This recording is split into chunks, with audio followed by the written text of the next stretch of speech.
you'll find more people who are depressed, and it's just really tough for them to face this. The airports don't work. It's hard to plan. Your staff can be conscripted with very little notice, and it's very difficult. But if you go to Kharkiv, 30 miles from the front, you don't see widespread depression. Before we continue, we invite you to follow our channel, the only American show reporting live from Ukraine every day.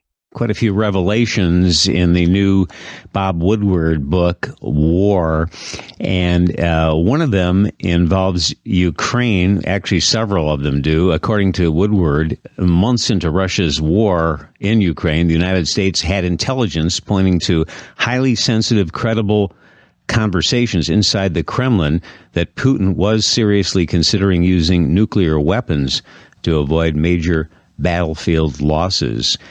Joseph Lindsley's in Ukraine. And Joe, we've talked about how Putin uses that threat. What do you think about what Woodward is reporting in this new book?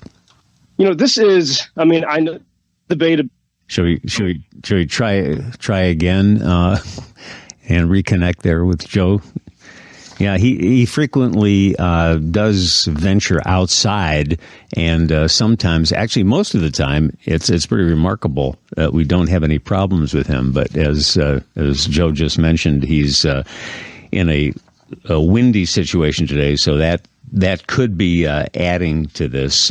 More on what Bob Woodward said in that book. The U.S. intelligence pointed to a 50% chance that Putin would use tactical nukes if Ukrainian forces surrounded 30,000 Russian troops in the southern city of Kherson. And just months before, in the far northeast, Ukrainian troops had stunned the Russians by recapturing Kharkiv, Ukraine's second largest city, and were pivoting to liberate Kherson, strategically located not far from the Black Sea. Joe, can you hear us okay? Yes, I think this will be better. I hope this is clear. Got you now. Go ahead. Perfect. I think as we look at this reporting from Bob Woodward and looking at this nuclear question, it's important to put in this context that, Putin was, planning his invasion of Ukraine. He already had started to invade Ukraine in 2014. And the nuclear threats, that is often the reason cited for Washington and people in Washington when they say they don't want to give Ukraine permission to strike back. In fact, in summer of 2022, Jake Sullivan, National Security Advisor, said that if the United States gave ATACMS, these very precise American weapons, to Ukraine, that could lead to World War III. Well, those ATACMS have arrived in Ukraine, and we don't have, Russia has not escalated in the way that they threatened. And I think it's important to analyze, how Russia was preparing for this. And part of that preparation would include, building this sense of fear that Russia would go nuclear. So just something to keep in mind with some perspective.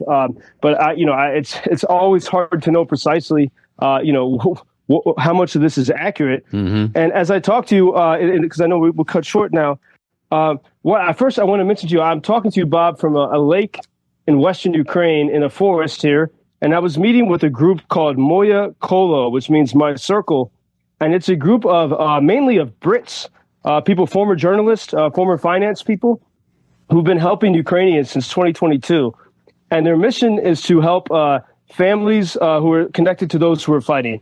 And they've created this psychiatric support program or psychological support program where they bring families together in groups so they speak with each other. They share their trauma with each other, and they meet with psychologists. And then right now they're serving about 6,000 people, but their goal is to serve 500,000. And so I just was privileged to sort of attend their meeting and to learn all the work that they are doing. Just another example of, while you have the high stakes, conversations in places like Washington and Berlin, the work that volunteers do as they come to Ukraine in the wartime. And as I think of the Brits I was just meeting with here by the lake, I'm also thinking of those Ukrainian soldier musicians who are traveling through the U.S. And, we shared some of their music last week, the Cultural Forces. Some of these guys are wounded.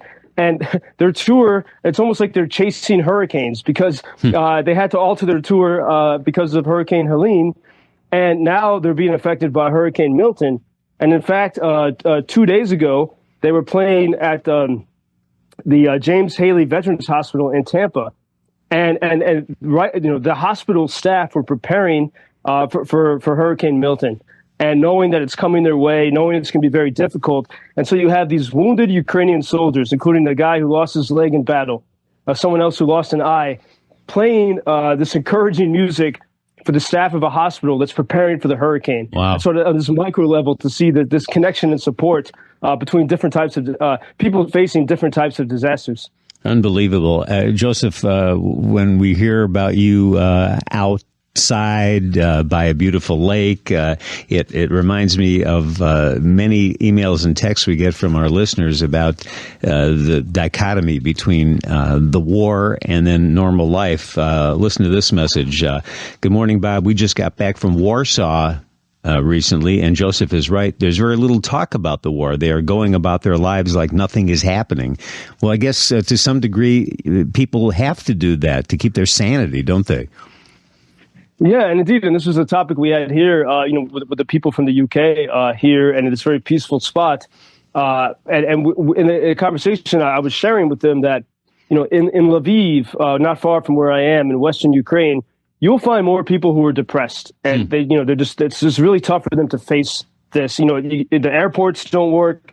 It's hard to plan. Your staff can be conscripted with very little notice, and it's very difficult. But if you go to Kharkiv, 30 miles from the front, you don't see widespread depression. There's no time for it when you're under missile attack, and you always have to be working for victory. And so the closer you are to the fight, the less depression I encounter. But the further away you get, even within Ukraine, you do see a bit of a heavy spirit. Yeah, interesting. Makes sense. Appreciate it. Thank you, Joseph. Be careful out there. Thank you for introducing Ukraine on your social media pages. That's very important, that much more people can get more information about the situation here and how everybody can help Ukraine to stay stronger and to save all the world. Что он сказал?